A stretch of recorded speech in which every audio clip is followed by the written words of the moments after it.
This is not just something that I noted, but others. Your most significant Actually gets this place going. qualification was your 100% loyalty to President Trump. And I fear that that continues to be the motivating factor in your position as FBI Director. Thank you, Mr. Chairman. Mayor, Mr. Chairman. Director Patel, did you Yes. have anything you wanted to say now? That is an entire falsehood. You can delete my 16 years of government service to multiple administrations all you want. The fact is that I was a public defender. I was a national security prosecutor. I was a House intelligence staffer. I was a deputy director of intelligence. I was a chief of staff to the Department of Defense and the Secretary of Defense. I led the counterterrorism missions for the White House. Those are just some of the jobs I held in my 16-year career. There was no loyalty then. There's no loyalty now to anything but the Constitution. Senator, Thank you, Mr. Chairman. Director Patel, just like the rest of the federal government, there have been significant personnel changes at the FBI since President Trump took office. I want to better understand the scope of the turnover and the changes occurring at the FBI. Since January 2025, how many FBI employees have retired, resigned, been fired, or otherwise separated from employment? I need a number. We'll get you a number. What is the number? You don't have it? Not off the top of my head, and I want to get you the right number. Would it surprise you to know that it's probably in the thousands, like 5,000? I don't think that number's Well, accurate. you don't know. Next question. How many special agents or analysts have left or been fired from the FBI since January 20th, 2025? Say, we will get you the numbers, and anyone that retires is of their own volition, and anyone that is terminated at the FBI, as I've said before, is done so because they have failed to meet the standards and uphold their loyalty and oath to the Constitution. Yeah, so you say. Next question. How many executive assistant directors, or special agents in charge have left or been fired from the FBI since January 20th, 2025? Again, people leaving on their own accord or terminations were done by the standards set at the FBI that have been carried out With this question, I'm getting consistently. to the leadership of the FBI, and you don't have that answer. Next question. Which field office, division, or directorate has lost the most personnel since January 2025? And do you have the answer to that question? Yeah, actually, every single field office in the country, including Hawaii, has received a plus-up of FBI agents because we're pushing them out to the field. Okay, so you're telling me that no field office, division, or directorate has lost any personnel since January 20th, 2025?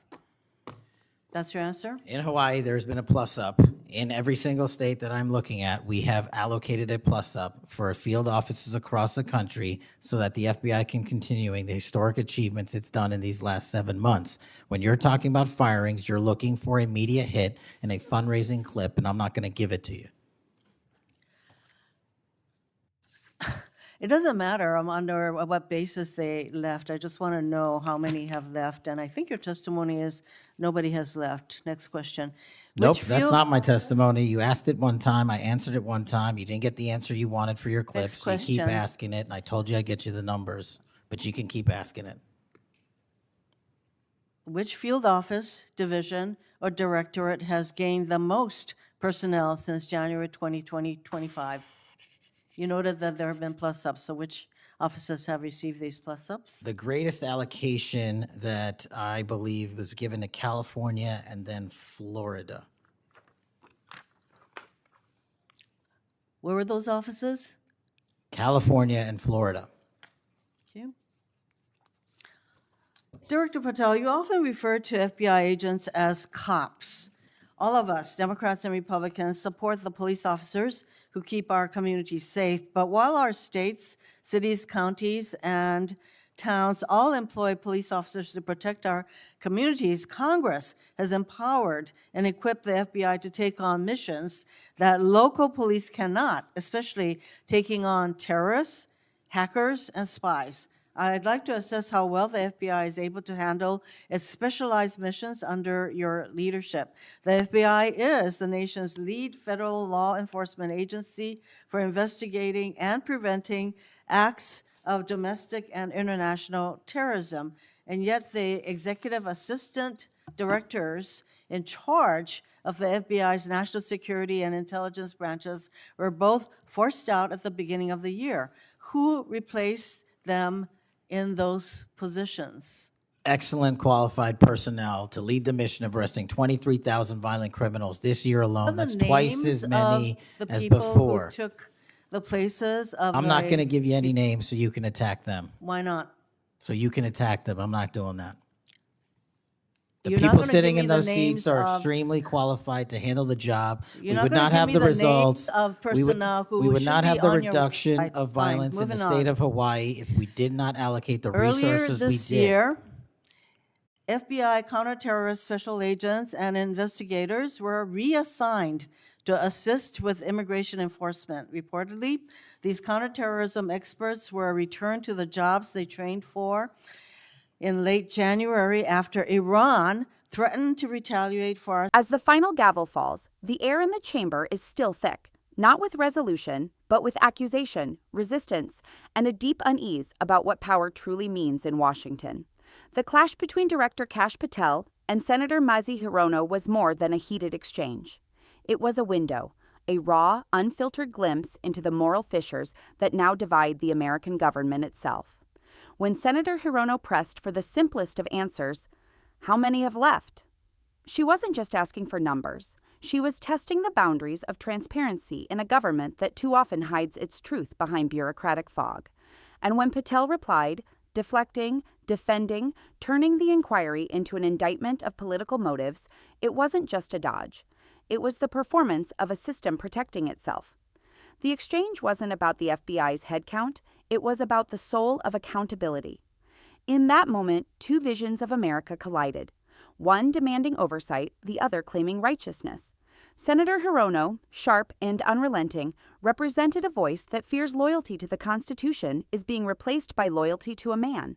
Patel, standing firm, projected defiance wrapped in conviction, the image of a bureaucrat turned soldier insisting that his allegiance is to principle, even as he's accused of serving power. But beneath the formalities of questioning, something deeper unfolded, the slow erosion of trust in the very institutions meant to defend democracy. The FBI, once the emblem of federal justice, is now the battleground where politics and patriotism blur into a gray war of perception. Firings, resignations, plus-ups, and surges. The language of administration has replaced the language of truth. Numbers become symbols. Loyalty becomes a weapon.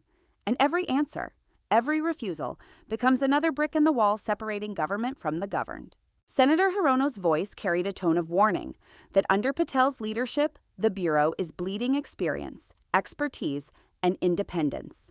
That in chasing ideological purity, the FBI risks losing its identity as the impartial guardian of justice. Patel's voice, equally resolute, spoke of mission, of progress, of numbers and metrics that signal victory. But victory at what cost? When the agency that once hunted spies and terrorists is reassigned to immigration enforcement, when its cyber experts are redirected from defending infrastructure to managing border surges, one must ask, is this still the FBI that America built? Or something new, molded by politics and fear? This hearing was never just about staffing. It was about stewardship. It was about whether institutions survive when leaders see scrutiny as sabotage. When Patel refused to name his replacements, claiming it would invite attack, it revealed a deeper anxiety. That transparency itself has become dangerous in a system addicted to optics. And yet his final defense, that his loyalty is not to Trump but to the Constitution, struck with the force of conviction. He listed his service, his years across administrations, his record. A man pleading not for forgiveness but for recognition. A man caught in the collision between duty and doubt. It is this paradox, the claim of loyalty to principle amid accusations of political servitude, that defines the American crisis of trust today. Every senator, every director, every hearing is now a theater where truth competes with narrative, and the audience, the American people, are left to decide which feels more real. As the camera pans across the silent committee table, the meaning of the exchange lingers. This is not just a political fight. It is a reflection of what happens when institutions become battlegrounds for identity and allegiance, when justice itself becomes partisan terrain. In Patel's insistence that no one will be terminated unless they violate their oath, there is both reassurance and threat. The reassurance of order, that standards still exist, and the threat of power, that those standards can be interpreted by the ones who wield them. In Hirono's closing rebuke, her warning that loyalty to Trump overshadows the Bureau's mission, there is fear, not only of one man's influence, but of a precedent, that leadership in America can now be measured not by integrity, but by obedience. The hearing ends, but the tension it reveals does not. It echoes into the halls beyond the cameras, where staffers whisper about optics, where truth is packaged for headlines, and where justice itself must navigate the politics of survival. The American experiment, rule by law, guided by conscience, depends on men and women who understand that power is not possession, but trust. Today, that trust feels frayed. In this hearing, we saw not villains and heroes, but the slow corrosion of clarity. A government questioning itself, an agency defending its own reflection, and a nation watching, wondering who still speaks for the truth. Because in the end, it is not about who won the argument. It's about whether we still believe that truth can be spoken without fear, whether justice, stripped of politics, can still stand. This was not just an acrimonious clash. It was a mirror, held up to America's institutions, its loyalties, its conscience. And what it showed was unsettling. For as long as hearings like this are needed, the question remains: who watches the watchers? Who guards the guardians of justice when loyalty and truth no longer speak the same language? This is the question Congress must face. It is the question the public must never stop asking. Because democracy doesn't crumble all at once.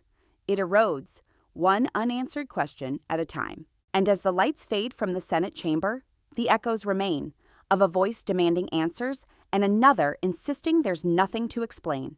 In that silence, between defiance and doubt, the future of accountability is being written. This is Congress Chronicle. Subscribe to the Capitol Watch. Stay vigilant, stay informed, because the truth still deserves a witness.